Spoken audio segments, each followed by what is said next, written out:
Hey, good morning, everybody. Happy Monday. Ah, my prayer was everybody made it to church and um, you had a uplifting weekend, right? You had a chance to recharge, had a chance to be filled, had a chance to be changed, right? Changed under the preaching and the reading of the word, being around the body and the brethren, and just being edified and lifted, and being encouraged to overcome for the next week. I say this periodically, if you're a believer, essentially 6 days of the week, you're outnumbered and outmatched by the world, right? Where all the things penetrate through the armor, through your eyes, through your ears, into your heart, things that aren't necessarily biblical and certainly aren't going to steer you towards the Bible and towards the Lord, except on Sunday. Sunday's the one day where when you gather, um, you have the numbers advantage, right? You have the tactical advantage. You're in the stronghold of the Lord, not the stronghold of the enemy. You have the for lack of a better word, the upper hand, right? You have the upper hand on the enemy uh, on Sundays when you're gathered. Now, if you have a Wednesday night thing and that kind of thing, where you gather as a body or a small group in a Bible study, those certainly help. But to gather on the Lord's Day, it puts you on the it, it it tips the scales in our favor, right? It tips the scales in our favor, and so yeah, that's my prayer, and I pray everybody's charged and ready for the week to come, man, because it's coming. And so it is currently 17 degrees, gonna drop a little bit, then go back up to 17 late morning, early afternoon. Uh, One report says a high of around 20. Another report says in the upper teens. What's what's a few degrees? Well, it's a little bit of a difference between 15 and 20 when you're standing outside. I'll tell you that for free. 14% chance of precipitation. 6:56 is the sunrise. 5:09 is the sunset. And we're in a study of the book of John, leading into uh, the Easter season, Resurrection Sunday. And I counted it up. It's exactly 50 days away. And there's 51 chapters in John.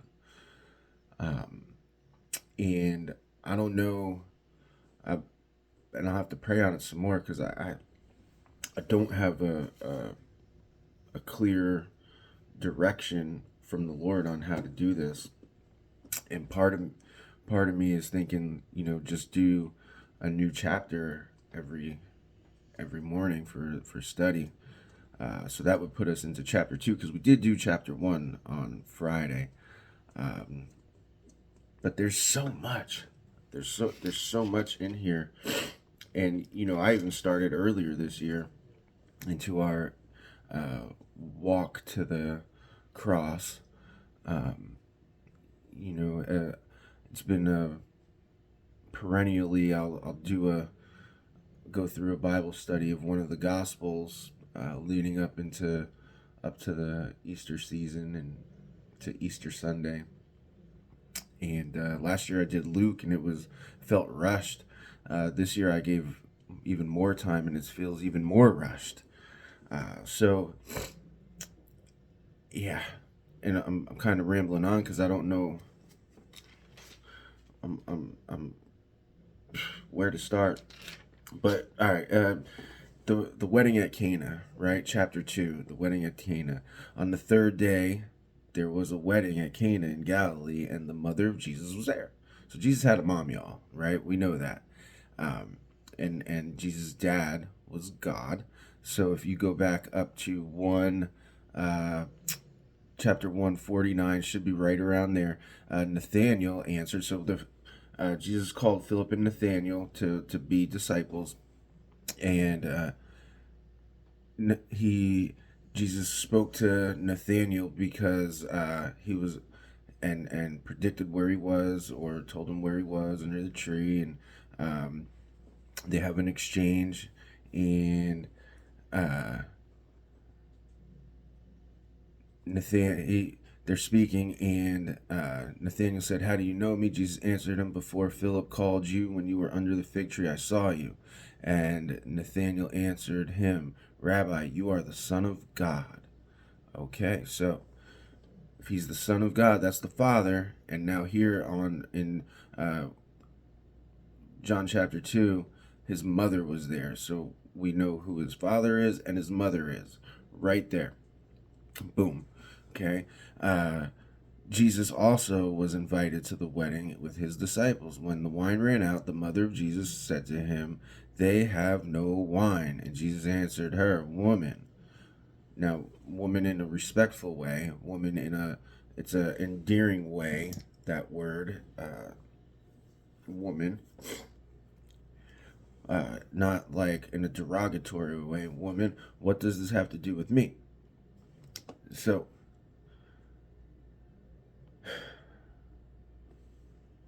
when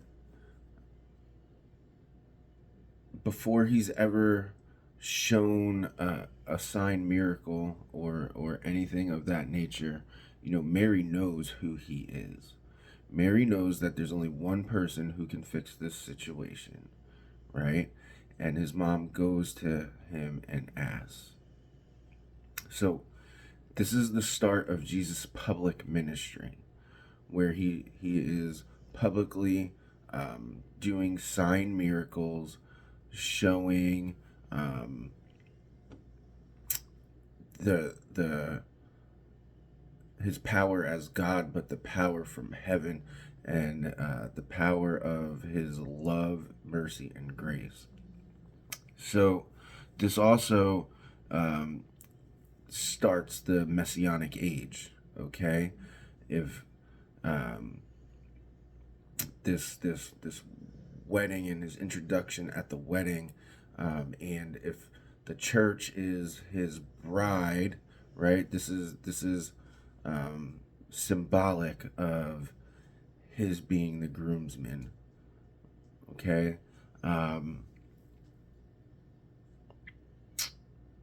Mark, I mean, I'll never be able to cover this, because there's so many references here. So when the wine ran out, the mother of Jesus said to him, "They have no wine." And Jesus said to her, "Woman, what does that have to do with me? My hour has not yet come." See, Jesus, he's patient, but he's obedient. He's the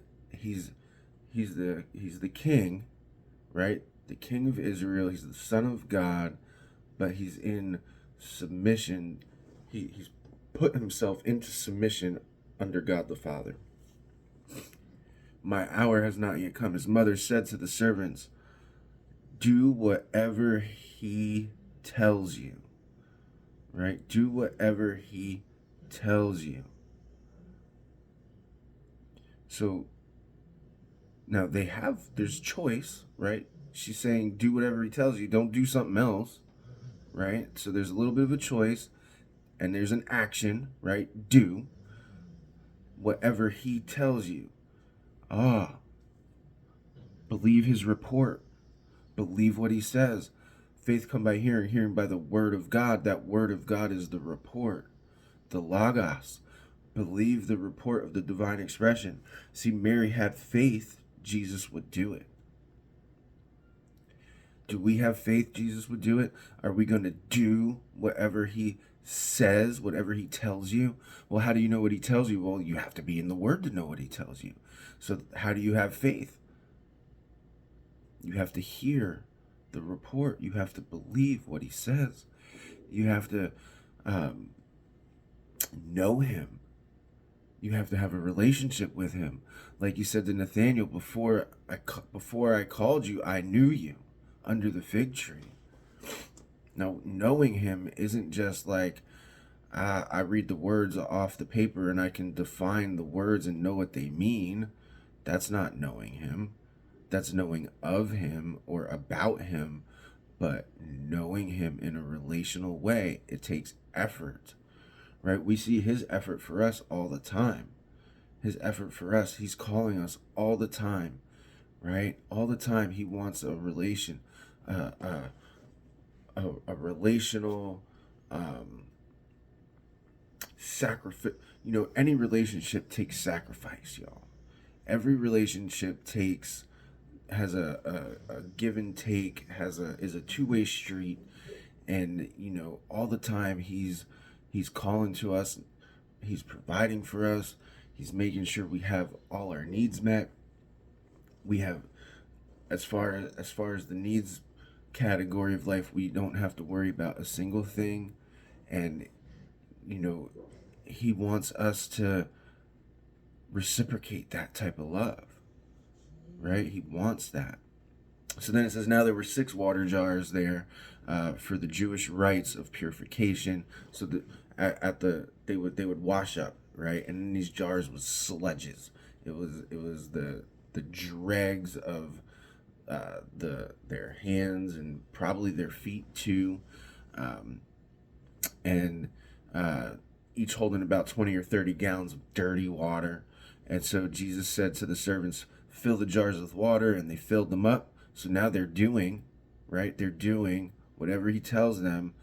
And I don't know, are they second guessing or not? Maybe, but they're still doing it. Sometimes, guys, I'm not gonna lie. There's times where I have to be obedient on things, and I second guess them all the time. But I still do it, right? I still be obedient, and then I work that out. I work that out with fear and trembling, right? Because I know what prevents me from going back on it is fear and trembling in that divine. I just lost the word I'm looking for, but that divine justice or righteous anger that the Lord would have for me for being disobedient, it scares me, right? There's his ways are better. I know it, and in the flesh, I don't like these things, but I still do it, right? And probably there is some fear in that, and the enemy jumps on that, and I have to overcome that. We all do. Okay, we all do. And then he said to them, now draw some out and take it to the master of the feast. So they took it. So that required some faith, right? Can you imagine if it tasted like feet? Could you imagine if they poured that into a cup and it tasted like feet when he gave it to the master? When he gave it to the master of ceremonies? Come on, man. I'd be shaking giving him the cup, right? So the faith piece, right? We have to hear it, whatever he tells us, and we have to choose to do it, right? We have to choose to do it. We have to choose to overcome whatever fears get in the way, and not let the enemy get us. And we have to choose to do it, y'all. Where are you right now? Is there something in front of you that you got to choose to do what he said? What's your response? Are you going to overcome the obstacles? Are you going to overcome the fear? Are you going to overcome the temptation to quit? Are you going to do it?